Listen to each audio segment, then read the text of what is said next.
Welcome back, I'm Robert Anthony, and today I'm sitting in the hot seat, and I'm going to give you my hot take, some controversial opinions on aviation. As a former Emirates cabin crew for many years, living the luxurious international jet-setting life, to now a domestic, unglamorous situation as a flight attendant in the United States of America, going through HE double hockey sticks in this current industry. I'm here to give you the truths, the highs, the lows, and everything in between about both of my experiences. I was an international cabin crew for Emirates Airline for many years, living the high life, the glamorous layover Dubai bubble.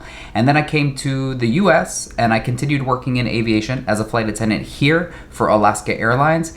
And the experiences are totally different. So I'm here to give you the highs, the lows, and everything in between if you're curious about a job in aviation.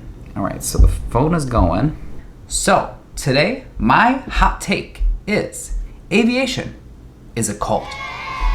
Hear me out. It is like a cult leader that it develops this following of people that desire to join the cult. Right? They say getting hired by an airline is very, very difficult, just statistically, in terms of the amount of people that always apply and the amount of spaces that there are. That being said, of course, there are perks to the aviation industry. That's why people are drawn to it. That's why people are drawn to it despite the abhorrent pay, for instance, in the United States, that new flight attendants start at. And these are some things that I wish I knew going into it. Of course, you research, but you still don't really know all of the complexities of the pay, how the contract works, and all of this confusing stuff that I didn't even have to deal with when working at Emirates Airline, because there it was very simple. You sign your life away to them, they give you an apartment in Dubai, they give you a transportation to work, they do your dry cleaning, you know how much you're making, there's 3 lines on your pay slip, and that's that. In the US, it's like you need a degree to figure out how to read your payslip. It's a nightmare. And when you start out, it doesn't matter the airline, it's gonna be crap money. Like I'm talking like below 30,000 probably for most airlines. The reason that people put in the time and essentially their whole life, because if you really think about it, at some of these larger airlines, probably not mine, although mine, it would still take like 20 years to get good seniority and get like good pay and the type of schedule that you want. But at the even bigger airlines like Delta, American, United, it's actually probably a longer process to get to that top level of seniority than it is working in an actual corporate environment, like climbing the corporate ladder to get to like a high paying executive level. You could probably accomplish faster than trying to do that in aviation. But that's how they draw you in, right? So they draw you in with this premise of like, okay, so eventually in like 20 or 30 years, you'll be able to drop all your flights. You can maybe just fly a couple times per month. If you work for the international carriers, maybe all you're gonna do is like, LA to Sydney once or twice a month, and then that's it. You're chilling. You're making your top pay scale, like whatever it's gonna be, $90, let's say. But they don't talk about what goes into it and how much you give up and how much time. And it is grunt work. It is grueling. It is grind time. Like, if you really want that, which it is a dream, of course. I had a friend actually that lived in Australia, side note, and he worked for Virgin Australia, and all he did was twice a month, Sydney to Abu Dhabi, and he got paid like a full-time salary. But that's Australia, not America. So anyways, you do get to that point, but the company's not going to just roster you that. They do that in Australia because they have very strict laws about how much you can work and the safety and this and that, like all things that America doesn't care about because we're in an environment of corporate greed. America wants to own you. They want you to fly a full schedule. And then if you have the ability to drop or get your flights covered, that's great. That's on you. You've got to work the system. So anyways, that's how they lure you in, right? The dream. The dream is the dream schedule, the flexibility, the top of the pay scale.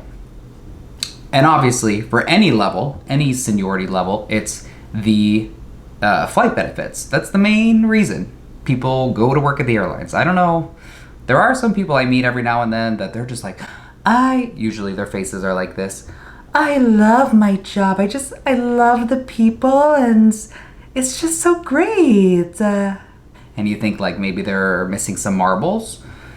You know, of course you have to like people. You probably have to have like a background in customer service. If you're going into this industry, you have to be like a pleasant person. Like these are all truths, but like I don't know how anyone actually just like wants to go work in a dirty aircraft full of germs. That's disgusting. People are at their worst. Safety things now, climate change, more turbulence, injuries, bleed air from the way that the oxygen is brought into the aircraft. I mean, I could go on, and I will in other videos. But let me get to the point of this one about being a cult. So they draw you in, travel benefits, all of these things. Now, of course, the travel benefits are a dream. It's like, I mean, literally like, you could do something crazy like fly from Los Angeles to Sydney, Australia, probably for like under $100. That is wild. International, the benefits tend to be better than domestic from my experience. It's also harder to get on domestic flights, right? Because they're more packed. The planes are smaller and the routes are busier. So that's the other thing. It's like, yeah, you have these great travel benefits for you and your family if you can even get on the flight. And these days, with more and more people traveling, it's a little harder to get on the flights. I've actually had better experiences getting on international flights because they're more expensive and less people are traveling than domestic flights. So anyways, you get these great benefits, right? And you're like, oh my gosh, how could I do anything else? I mean, I would never be able to pay full fare again. Like, that's literally what we all say. That is the cult mantra. I would never be able to pay full fare again. Say it with me. I would never be able to pay full fare again. That's how they brainwash you. So let's think about it. Yes, maybe instead of I don't even know the price of tickets. Let's say something crazy, $4,000, economy class, LA to Sydney. And you're getting it for $75. Yes, sign me up, right? But then let's think about this. First year, I'm making $29,000 pre-tax. So probably like $25,000. That's literally a poverty level wage in the States where my airline has us based. And our contract negotiations are still ongoing. Check out all the videos on my TikTok if you want to hear me talk about corporate greed and my opinion on that, and you'll see us picketing and talking about it, and it's disgusting. It's disgusting that these CEOs make millions of dollars and think they can get away with, well, they do get away with paying us so crap, but that's the cult mentality. So you think, I'll never be able to do this again. I'll never be able to pay full fare again. But you're making so little money. So even if you could travel, number one, you don't really have the funds unless like you're married to like a rich husband and you're just doing this for flight benefits and then he pays for things or whatever. But I mean, it's not like you have travel money because you're paid so little. And then the other thing is, you're just gonna go to Sydney, let's say like once a year. So if you're at a job that's paying you a decent living wage, like maybe $75K, you could still afford that ticket because you're making twice as much money as you are at the airlines. So for me, I'm realizing that in America, now every airline is different, it depends on the contract, it depends on the country, so many factors, but this current industry standard of paying flight attendants so little the first, let's say, approximately 10 years, where it's really difficult to be making a decent salary, to trade that for these flight benefits that are gonna be worth it in like 20 or 30 years, I don't really know if it's worth it.